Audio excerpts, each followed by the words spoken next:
Okay, so what is this crazy cave allegory, and why are we reading it in ethics and medicine class? Am I right? Anyway, I'm going to walk through the first couple questions so we get a clear picture, and then we'll see why we're reading about some story that never happened, or whatever. It's okay if it was very confusing. I understand reading Socrates and Glaucon, having this strange discussion is very unusual at first, but hopefully we'll be able to tease out what's going on here. So Socrates starts out by being like, all right, in order to illustrate the vast difference between knowledge and opinion, right? So many people think they know things, whereas in fact they don't know. Like we used to know for a fact that the world was flat. We knew it. All the smartest people knew it. We used to know the world was at rest, stationary, right? We used to kill people who said it was moving and that the sun moved around us, right? We knew these things, absolutely. We knew that slavery was okay and good and moral, right? Turns out none of those things were actual knowledge, right? They were opinions we had. And so Socrates is like, all right, to illustrate the great difference between knowing things and thinking you know things, imagine a dark cave. And in that cave you have prisoners who are shackled to a wall at such a young age that they don't know anything else. And all they ever see is what's cast on the cave wall in front of them, right? And their shadows. Now, behind these prisoners who are shackled in place, they can't stand up, they can't move around, they can't really turn their head all the way around, there is a pathway, right, that people walk across and carry objects, and behind that path is a fire in this cave, right, a campfire. And the fire flames are casting shadows across the pathway that people are walking on, across the backs of the slaves onto the far wall, right? So all the slaves know from a young age are what they hear, right? But they attach those sounds to those shadows.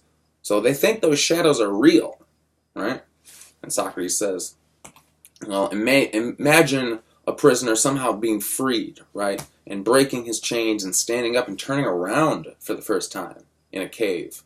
And realizing that one, there's like a lot more going on. And that all those things he thought were real, those shadows on the wall, are actually reflections of something else that is real behind him, right?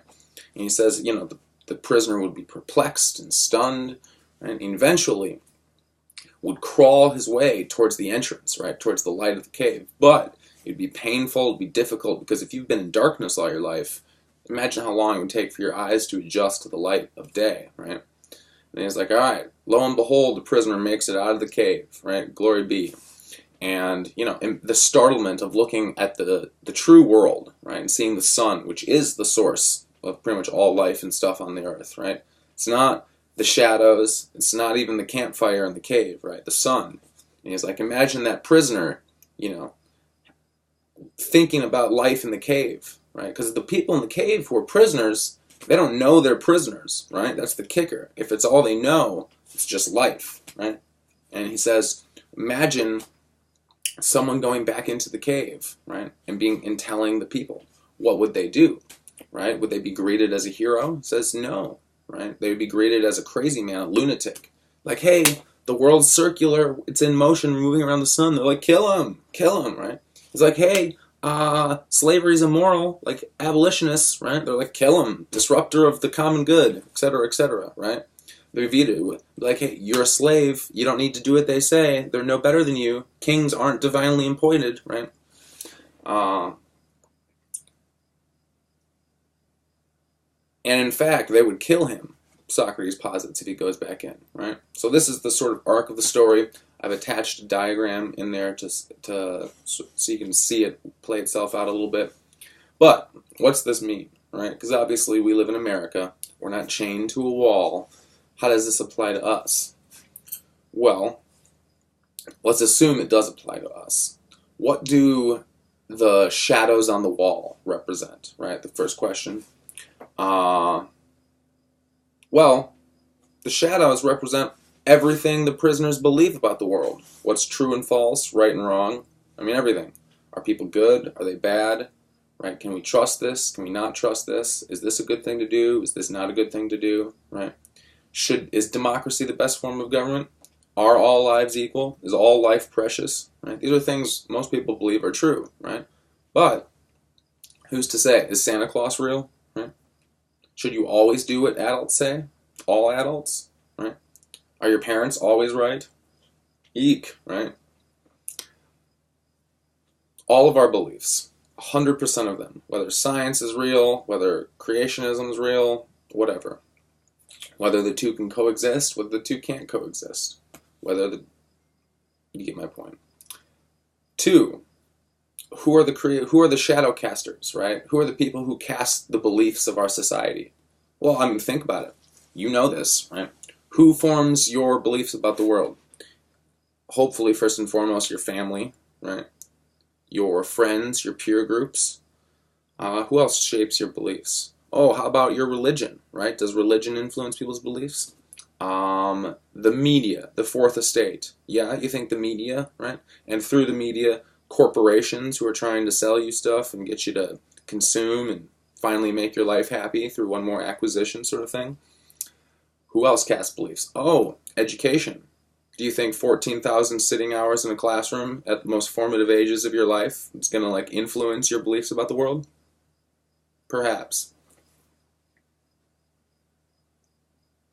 Politicians, you get the idea, right? These are the people who create the beliefs that people absorb. What else do we need to ferret out before I can set you loose? So, how does this apply to us? Well, what about us as children, right? Isn't a child more or less thrust into a situation where they absorb the beliefs and values of whatever their community is, right? Children don't get to choose their family. They don't get to choose where they come into this world. They're just thrust into it. And some of them get born into very affluent, well-off, families. Some of them do not get born into affluent families of opportunity, right? Their experiences of want and, insufficiency. And they absorb their beliefs, right? And it's worth taking a moment and thinking about a couple things that as a child you believed absolutely were true, right? My parents are going to stay together forever. I knew it. Turns out they didn't. I'm going to be able to stay in my childhood house forever. I knew it. Turns out that's not true, right?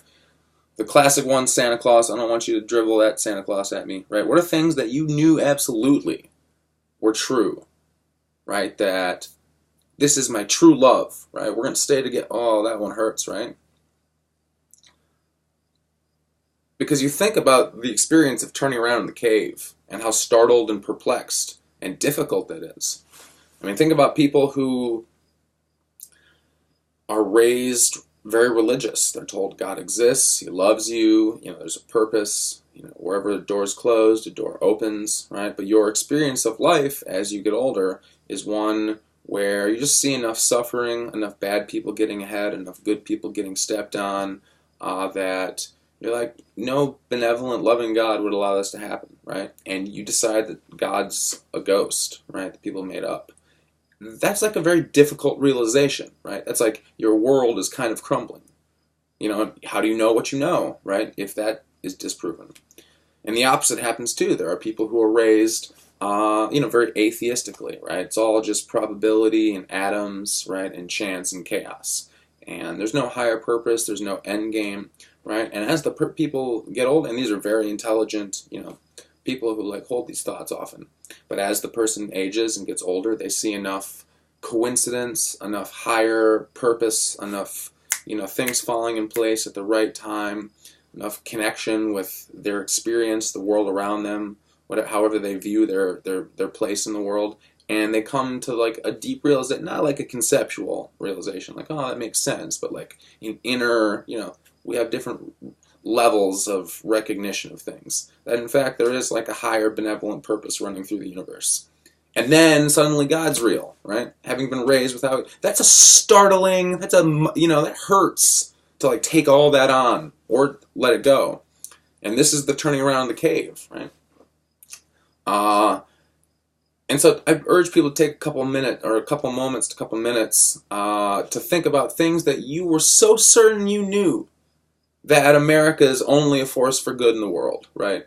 And it's never corruptible, and etc., right? That can be a tough one too. when you see the industrial military war machine, you know, doing its thing, if you see that. Hard to know what people see. And so,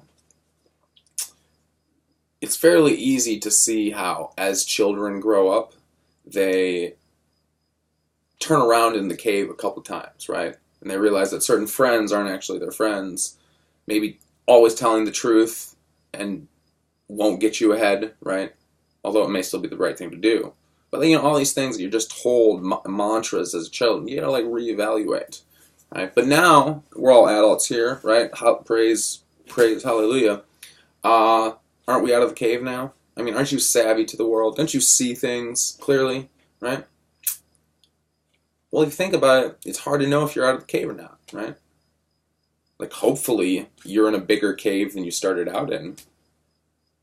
But to know that you got out and now you know the truth, because remember, this is all an allegory for the difference between knowing and opining, right? Having opinions and having true knowledge, right?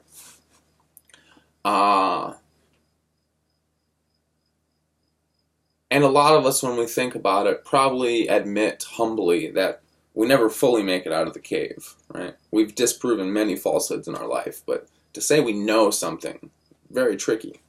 And so I'm going to let us work through the rest of the questions, but I introduced this allegory at the beginning of the class where we're going to be talking about some of the most pertinent, vital issues of value and right and wrong, good and bad, and what's true and false in this class.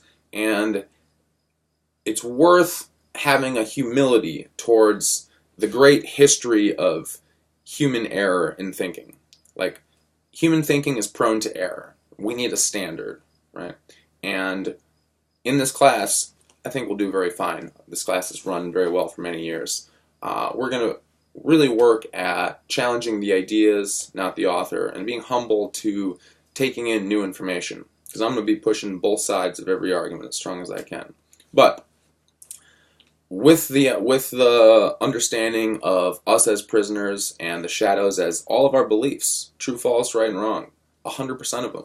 And how when we're young, we do get them from our environment. And how do you know if a belief is truly true or if it's something that you inherited from your parents or your grandparents and you know is false, right? So I'll give us the time to work through the rest of the questions. A lot of interesting things. I could plummet forever. Worth thinking about the prisoners who escape and who realize that if they come back and tell the prisoners they're prisoners, they'll be killed. Where do they go? Do they stay out in the light by themselves? Do they go and stoke the stove and the fire in the cave and say, like, well, might as well keep the system going. Might as well be one of the shadow casters, right? Because this is the first television allegory, right? Thousands of years ago. So, with that said, I'll let people work through it. I look forward to talking about this in class.